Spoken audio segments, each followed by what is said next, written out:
Estes fenômenos que nós acabamos de descrever, sempre muito do ponto de vista formal, matemático, né?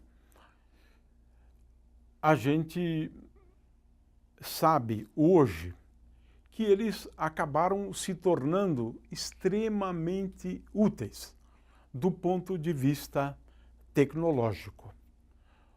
Ou seja, fomos construindo, com o passar do tempo, dispositivos nos quais nós empregamos estes fenômenos.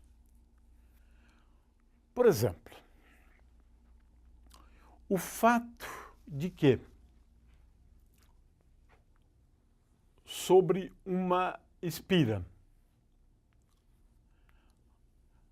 a gente,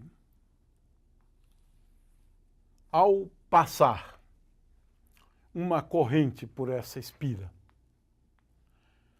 e quando ela fica sujeita a um campo magnético, essa espira vai ter um movimento de rotação. Nós calculamos o torque. Ora, o que é o movimento de rotação? É o fato de que o momento angular da espira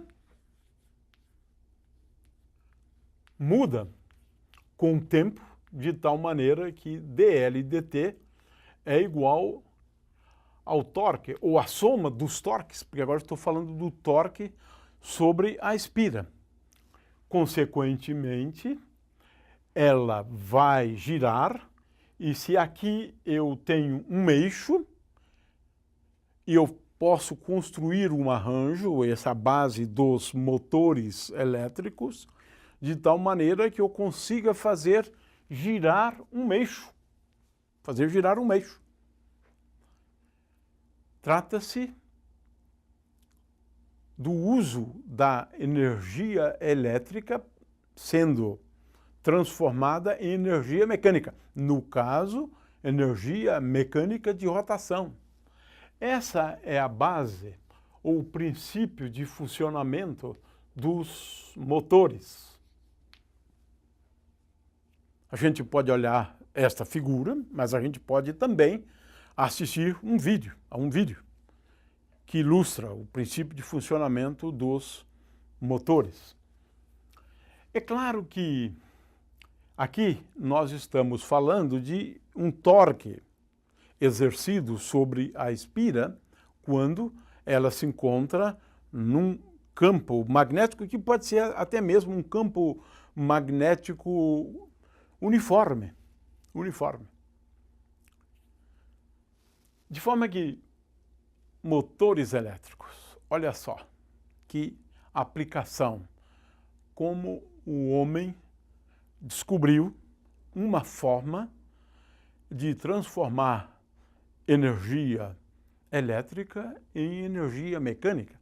Motores é uma designação para todo tipo de equipamento capaz de transformar energia elétrica em energia mecânica. Torques também podem ser utilizados para a gente medir correntes elétricas. Esse é o caso dos galvanômetros.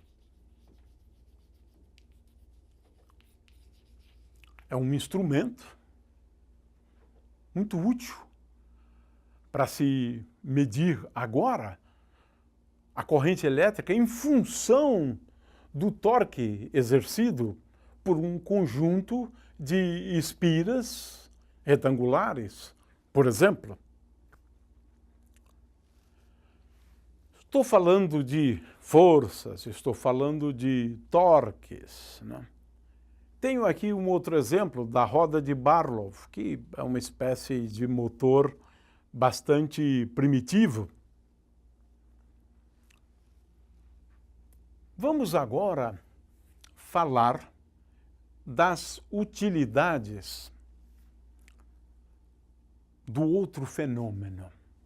Qual é o outro fenômeno? Quando, por uma bobina ou por uma espira, porque uma bobina é um conjunto de espiras, né? Nós fazemos passar uma corrente elétrica, ela gera um campo magnético.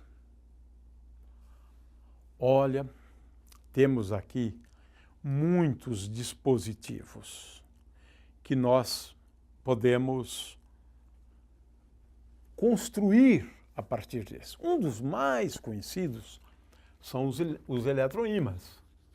Como é que funciona um eletroímã?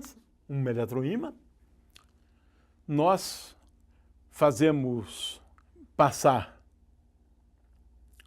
por uma bobina, uma corrente, e colocamos ali o núcleo de ferro, ferro doce, por exemplo, que se magnetizam facilmente mediante a passagem da corrente. Isso aqui é uma coisa absolutamente fantástica. Nós podemos criar ímãs em caráter temporário, fazendo passar uma corrente elétrica por uma bobina. No entanto, existem muitos outros dispositivos que nós lançamos mão. Os relés, as campainhas, os fones do nosso telefone, o telégrafo. São muitas as utilidades.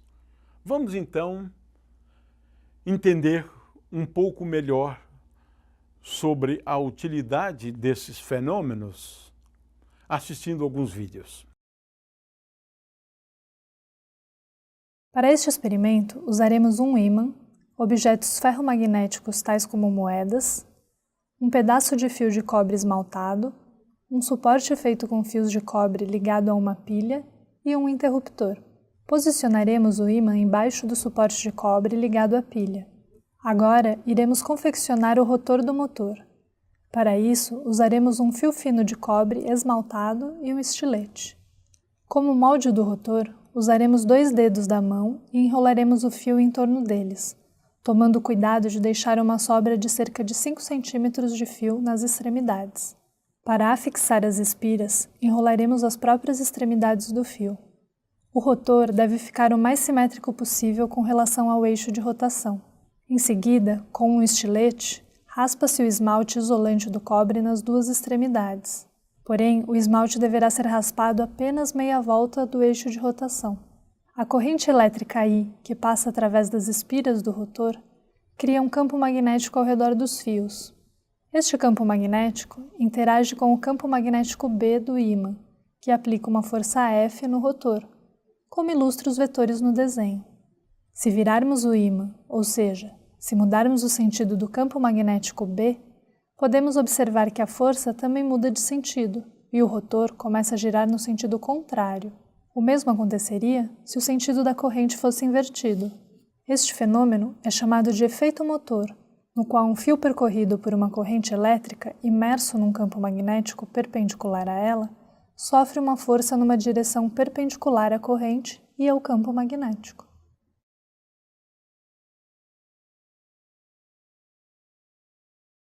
Neste vídeo utilizaremos 2 pilhas ligadas numa chave inversora, fios de ligação e a roda de Barlow.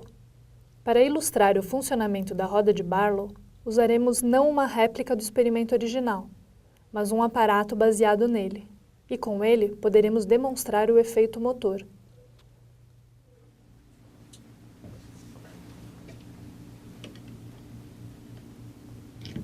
Nosso aparato é composto por um disco de cobre dentado com o eixo na posição vertical.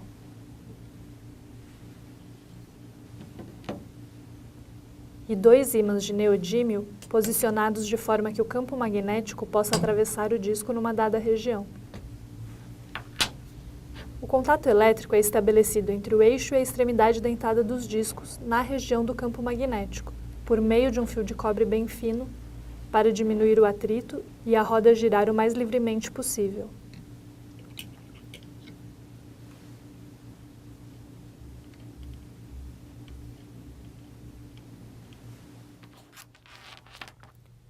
Para iniciar, ligaremos os terminais da chave inversora com as pilhas nos terminais da roda.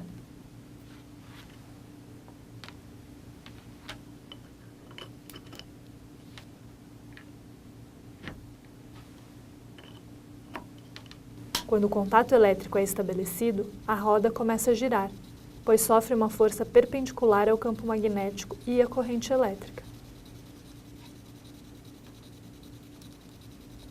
Invertendo-se o sentido da corrente elétrica, o sentido da força também se inverte, mostrando o caráter vetorial destas grandezas: campo magnético, corrente elétrica e força.